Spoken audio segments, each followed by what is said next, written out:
Сәлеметсіңдер ме, құрметті оқушылар?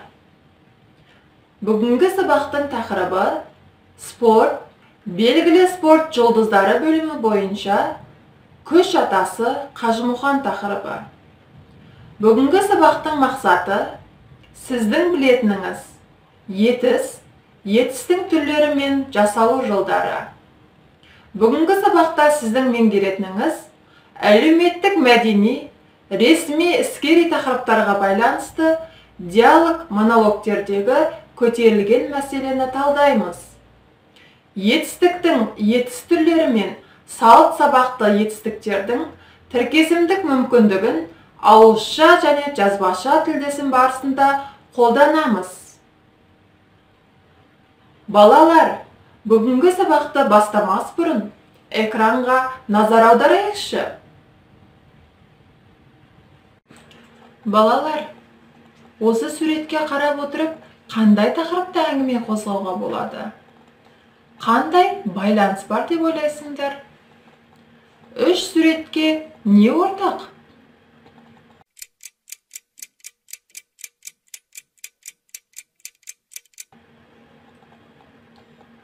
Жарайсыңдар, балалар. Қазақтың аңыз адамы, тұңғыш кәсіпқой балуан, бар ғұмырын күрес өнеріне арнаған Қажымұқан Мұңайтпасұлы 1871 жылы Ақмола облысы Қараөткел деген жерде дүниеге келген. Қажымұқанның 5-ке жуық лақап аты болған. Әлемнің 54 мемлекетін аралап, 48 медаль олжалаған.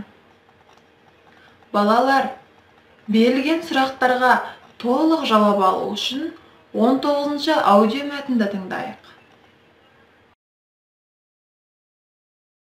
19-шы аудио мәтін. Жауырыны жерге тимеген Қажымұқан. Қажымұқанның спорттық өмір баянында оның джиу-джитсу күресі бойынша Жапония чемпионы Саракаки Джиндофумен болған күресі айрықша орын алады. Бұл күрес Токиода өткен еді.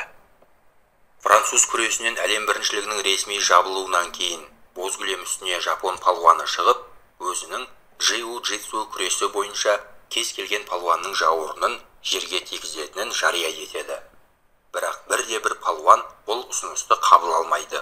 Өйткені палуандар күрестің бұл түрінде рұқсат етілмеген тәсілдер қолданылатынынан хабардар еді. Онда қолды сындыруға, қол мен аяқты бұрауға, тістеуге, қылқындыру мен дене мүшелерін ауыртатын күш қолдануға рұқсат етілген. Осыған дейін кейбір еуропалық палуандардың өздеріне сенімді жапондарды тәубасына түсіруге талпынған әрекеті, керісінше өздерінің еліне мүгедек болып қайтуымен аяқталғаны белгілі еді. Алғашқыда Қажымұқан залда неліктен құлаққа ұрған танадай тыныштық орнағанын түсінбеді.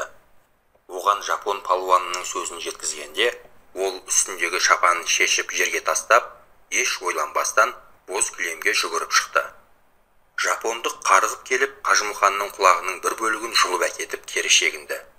Қажымұқан ыңғайлы бір сәтті дер кезінде пайдаланып, жапондықты өзінің қарулы құшағына қысып алып, оны қатты екпінмен кілемге лақтырды. Осылайша жапондықтардың джиу-джитсу күресі бойынша ешкімге ес бермейтіндігі туралы аңызына үлкен нүкте қойылды. Жапон палуанының Қажымұқанмен белдесуі ол үшін трагедиямен аяқталды.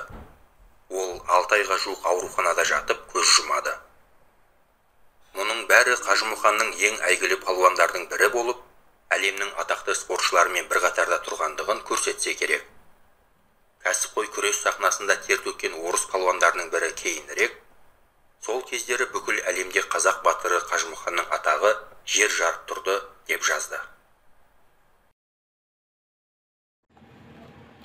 Мәтінді мұқият тыңдап болсаңыздар, оқулықтағы 116 беттегі 2-ші тапсырманың А бөліміндегі бағандағы сөздерді мағынасына қарай сәйкестендіріңіздер.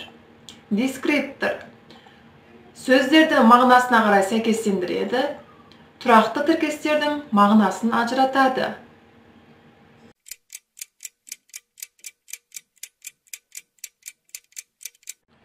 Балалар, өздеріңнің жұмыстарыңды дұрыс жауабымен тексеріп көрелік. Жарайсыңдар балалар. Балалар, мәтіннің мазмұнымен таныстыңыздар. Мәтін мазмұнына сәйкес келетін тақырыпты таңдаңдар, немесе өздерің ат қойыңдар. Мәтін мазмұнына сәйкес тақырыпты таңдайды, мәтінге ат қояды.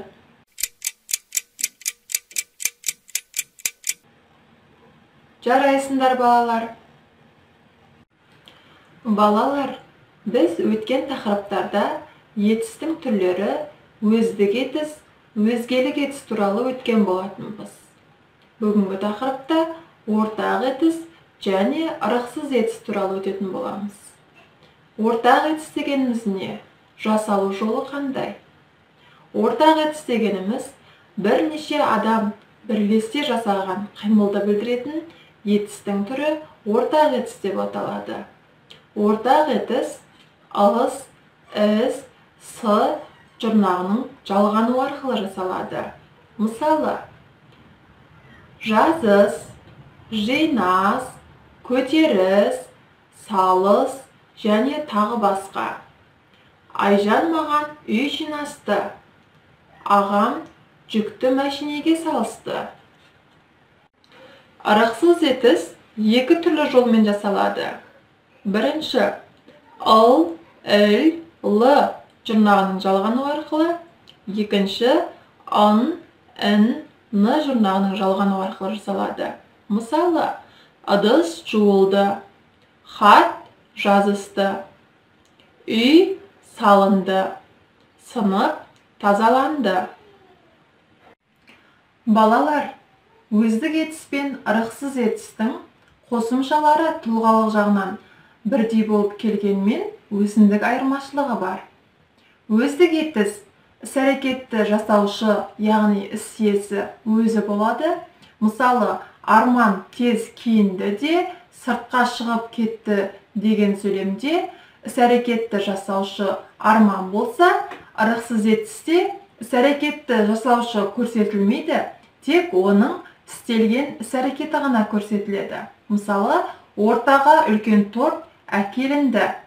Мұнда іс-әрекеттің иесі көрсетілмей, тек қана торттың әкелгенін ғана білдіріп тұр. Үшінші тапсырма. Жаса құра әдісі арқылы берілген етістіктерді ырықсыз етіс тұлғасында жазып, сөйлем құрастырыңдар. Дескриптор сөздерді ырықсыз етіс тұлғасында жазады, сөйлем құрайды.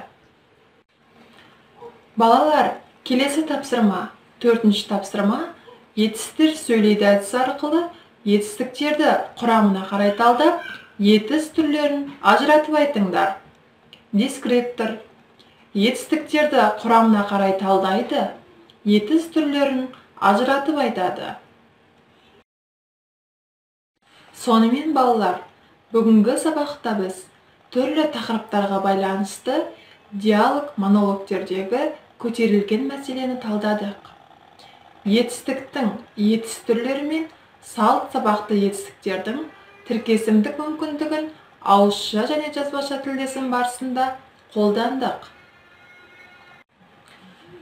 Шынықсаң шымыр боласың демекші, дене жаттығуы адам баласына қашанда пайдалы. Күні бойы өзіңді сергек сезініп жүрудің бірден бір тәсілі. Әрбір адам спортпен айналысу керек. Спортпен айналысқан адамның дені сау, көңіл күйі көтеріңкі, денсаулығы жақсы болады. Сондықтан да балалар, барлықтарыңды спортпен айналысуға шақырамын. Осымен бүгінгі сабағымыз аяқталды. Келесі кездескенше сау болыңыздар.